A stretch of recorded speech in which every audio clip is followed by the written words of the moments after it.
The rain in November doesn't wash things clean. It just exposes the cracks in the pavement and the aches in your bones that you thought you had buried with the summer sun. I walked along the shoulder of Route 9, the wind whipping the hem of my canvas barn coat against my legs.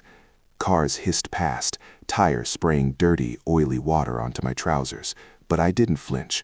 I just kept putting one heavy work boot in front of the other. 3 miles back, my 1998 Ford F-150 had finally given up the ghost at the intersection of 4th and Main. The engine had seized with a metallic death rattle that sounded suspiciously like my own aging chest, a grinding final cough that signaled the end of an era.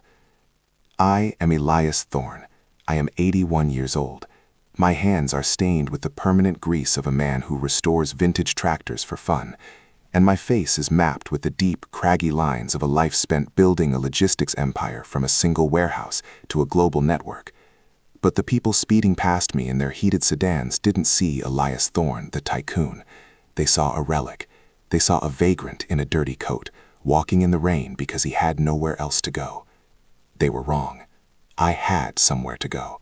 I was walking toward the only legacy I had left. The glass walls stretched 2 stories high, showcasing machines that cost more than most people's houses. It was a temple to excess, and my grandson, Tyler, was its high priest. I pushed through the heavy glass doors. The silence inside was immediate and aggressive. The air was dry, conditioned to a perfect 68 degrees, and smelled of new leather, tire rubber, and the sharp chemical tang of expensive cologne. My wet boots squeaked loudly on the polished white tile. Squeak, squelch, squeak, a sound that announced my intrusion better than a trumpet. I stopped to catch my breath, my chest heaving slightly. I wiped the rain from my eyes and scanned the floor. There he was. Tyler stood leaning against the fender of a shimmering silver Aston Martin, laughing at something on his phone.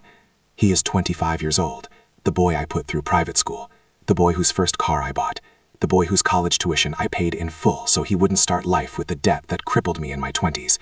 He was wearing a suit that was too tight in the legs and a watch that was too big for his wrist. A counterfeit Rolex he thought fooled people. It didn't fool me. Nothing fooled me anymore. He looked up. His eyes landed on me. I expected a smile. I expected the boy I used to take fishing. I expected, at the very least, a flash of concern for his grandfather standing dripping wet in his workplace. Instead, his eyes widened in pure, unadulterated horror. He didn't wave. He didn't call out. He shoved his phone into his pocket and rushed toward me, his head on a swivel, checking to see if his colleagues or the few browsing clients had noticed the stain on their pristine floor. He intercepted me by the reception desk, grabbing my elbow with a grip that was too hard, too urgent. "Tyler," he hissed, his voice a tight whisper. "What are you doing here? Look at you. You're soaking wet." "My truck died, Tyler," I said. My voice was raspy, the cold air having settled in my throat. "Engine seized up 3 miles back. I had to walk. I need a ride home. And, well, I've been thinking, maybe it's time I bought a new car." I pointed a shaking finger toward the sleek Mercedes S-Class on the rotating platform. It was a beautiful machine, understated, powerful. Tyler looked at the car, then back at me, and he laughed. It wasn't a joyful sound. It was a cruel, barking noise, short and sharp. He scoffed, dropping his voice even lower so the receptionist wouldn't hear. "Grandpa, that's an S-Class. It's 6 figures. The down payment alone is more than you get in a year from your pension." "I have savings," I whispered, testing him. I wanted to see how deep the rod went. "You have dementia," he snapped, his face flushing red. "Mom told me. She said you've been hiding cash in the mattress and forgetting where you put it. You're confused, Grandpa." He tightened his grip on my arm, steering me away from the showroom floor, away from the light, toward a dark corridor labeled staff only. "Look, go sit in the break room," he commanded. "I have a VIP client coming in 5 minutes, a guy who actually has money. Do not come out until I tell you. Do not talk to anyone. Just sit there and dry off." He shoved me.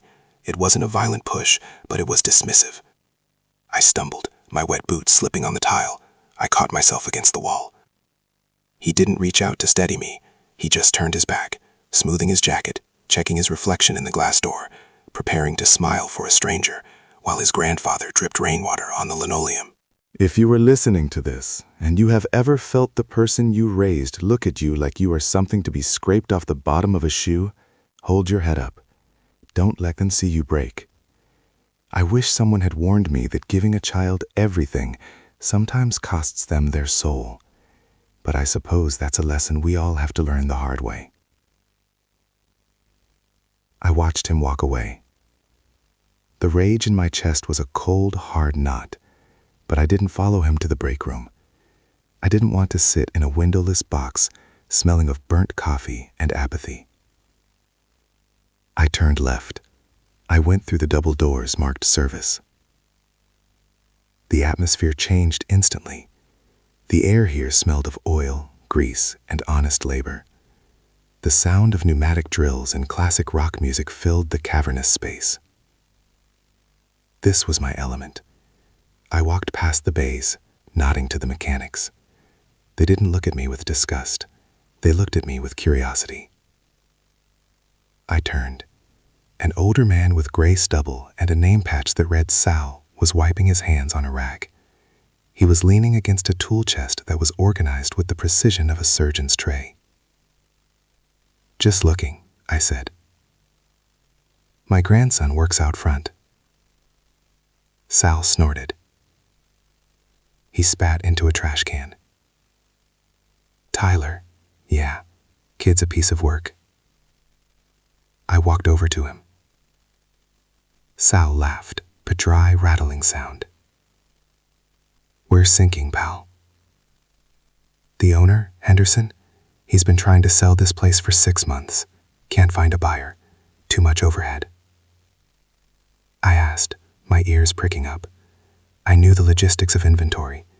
Inventory doesn't shrink unless someone is stealing it. Sal looked at me. He saw the grease on my coat. He saw the calluses on my hands. He recognized a fellow traveler. He lowered his voice. "You didn't hear this from me," Sal said, leaning in. "But your grandson, he's padding the work orders. I see the invoicers. He charges the customers for premium parts, tells us to install the generics, and pockets the difference." My heart sank. It wasn't just arrogance. It was criminality. "Henderson is in Florida half the year," Sal said. "He checks the bottom line, not the line items. As long as the cash flows, he doesn't look too close. But the cash stopped flowing last month. I think the kid is getting greedy, skimming deposits now." Sal kicked a crumpled ball of paper near the lift. I looked at the crumpled paper. I bent down, my knees protesting loudly, and picked it up. It was a service invoice. Customer charged $4,500. Parts listed. Transmission rebuild kit. I knew for a fact that this dealership didn't do transmission rebuilds in-house. They outsourced them. "Thank you, Sal," I said quietly. "Just stay out of the way, Pops," Sal said kindly. I walked back toward the showroom. My mind was racing, connecting the dots.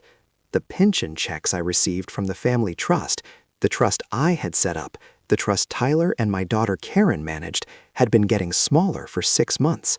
Market volatility, Karen had told me. Bad investments, Tyler had claimed. It wasn't the market. It was them.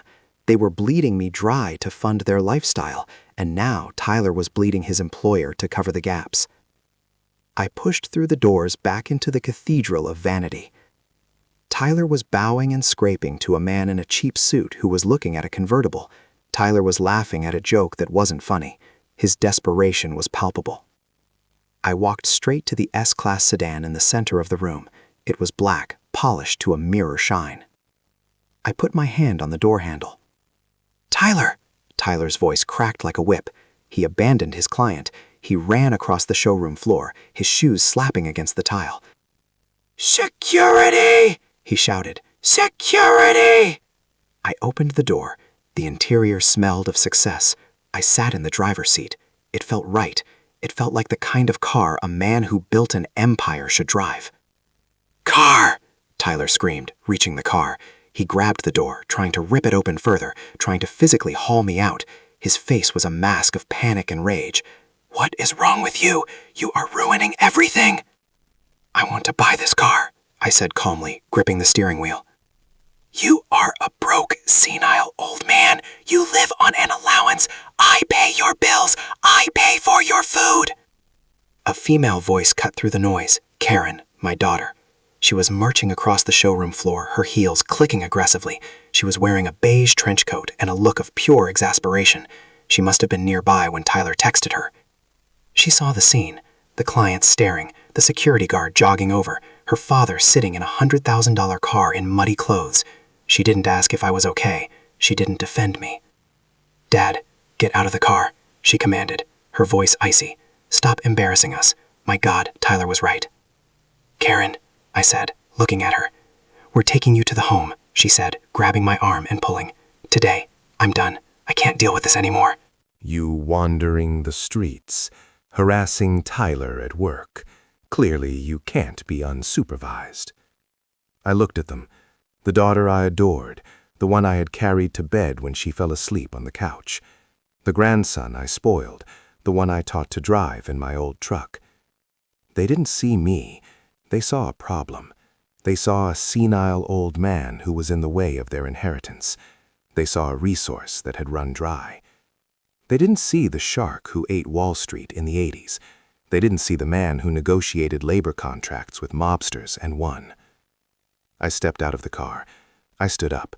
I brushed her hand off my arm. "You're right," I said softly. Tyler smirked. "Finally." "I am unsupervised," I said.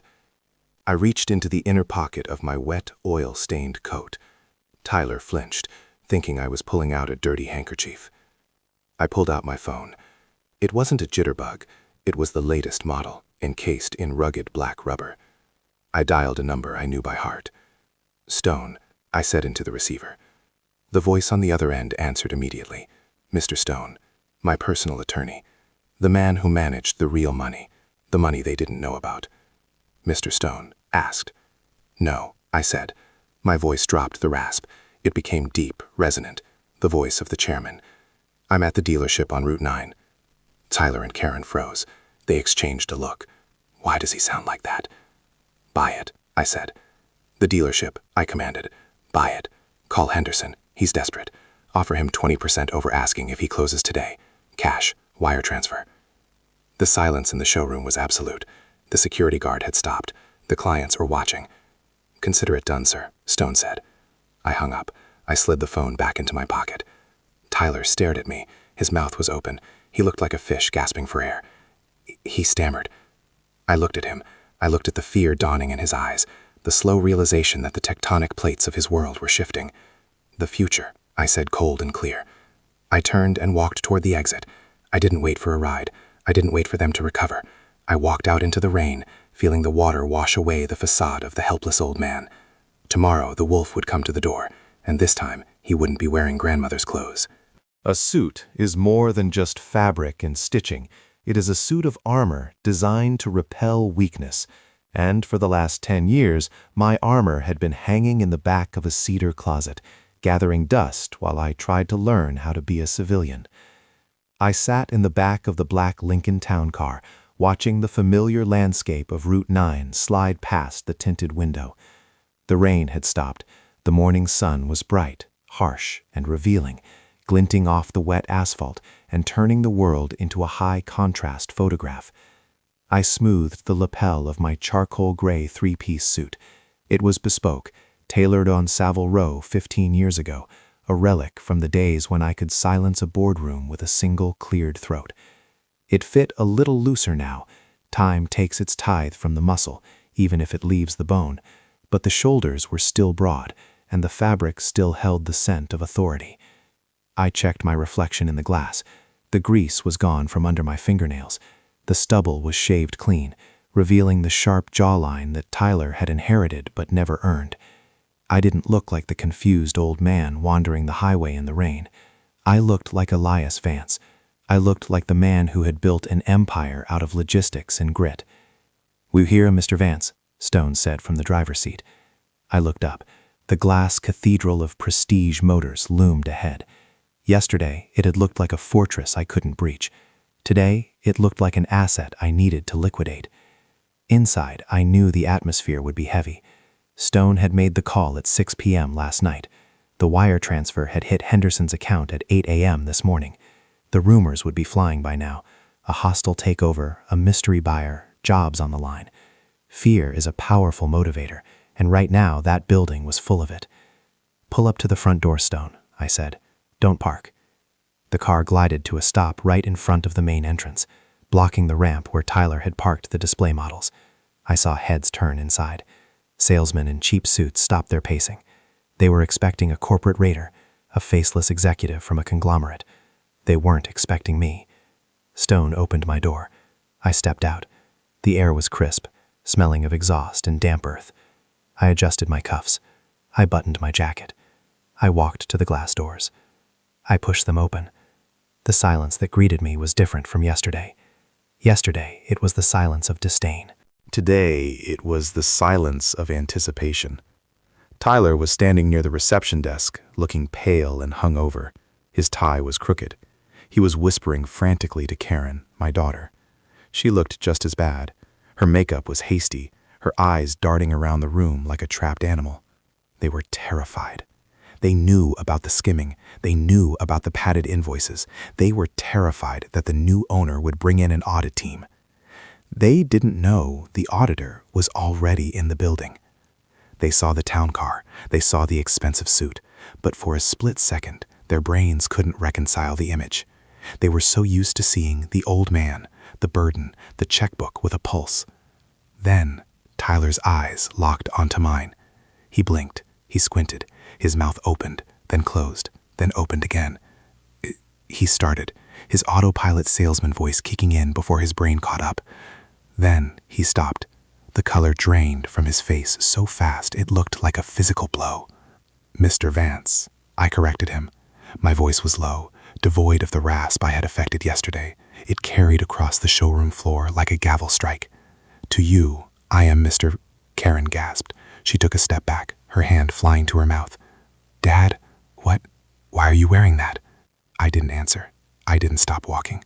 I walked right past them, my leather soles clicking a sharp, rhythmic cadence on the white tile. The other salesmen watched me, confused. They saw the deference in my stride. They saw the way I didn't look around, because a man who owns the building doesn't need to look around. I walked straight to the stairs leading to the mezzanine. I walked up to the glass-walled office that overlooked the floor. Bob Henderson was waiting for me. He looked relieved. He looked like a man who had just offloaded a sinking ship for twice its value. "Elias," Henderson said, extending his hand as I entered. "You clean up nice." "It's been a while, Bob," I said, shaking his hand firmly. "Signed, sealed, and delivered," Henderson said, pointing to the papers on his desk. "The wire cleared. The deed is yours. The inventory is yours. Thank you, Bob," I said. "You can go."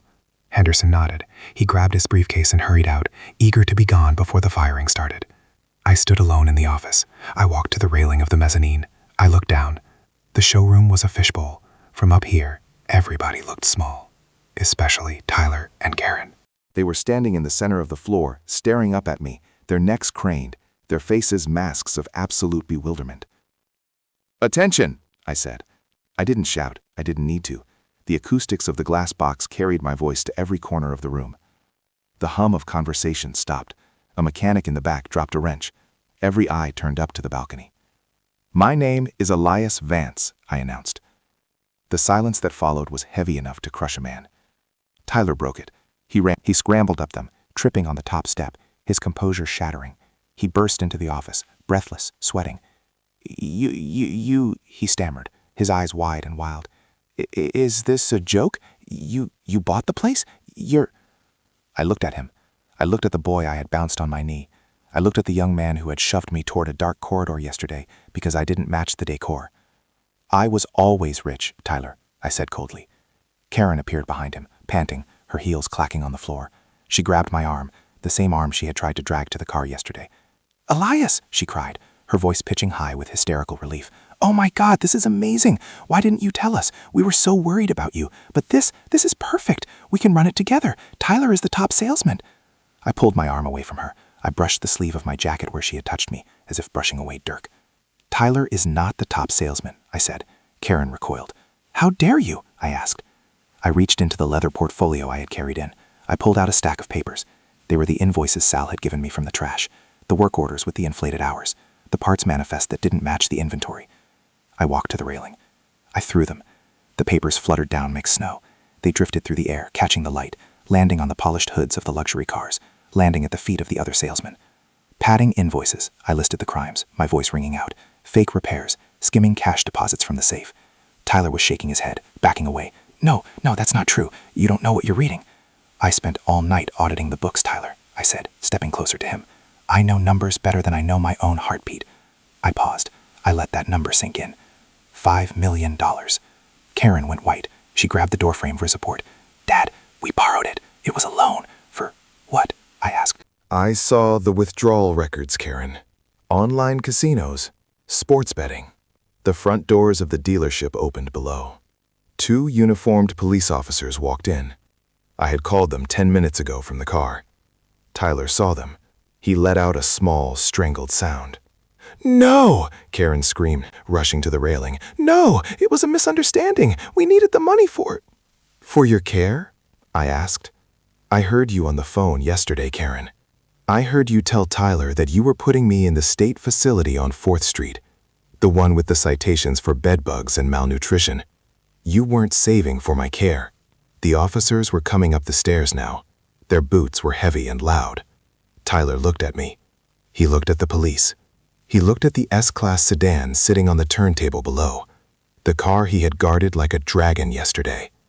Grandpa, please, he begged, tears streaming down his face now, ruining his fake tan.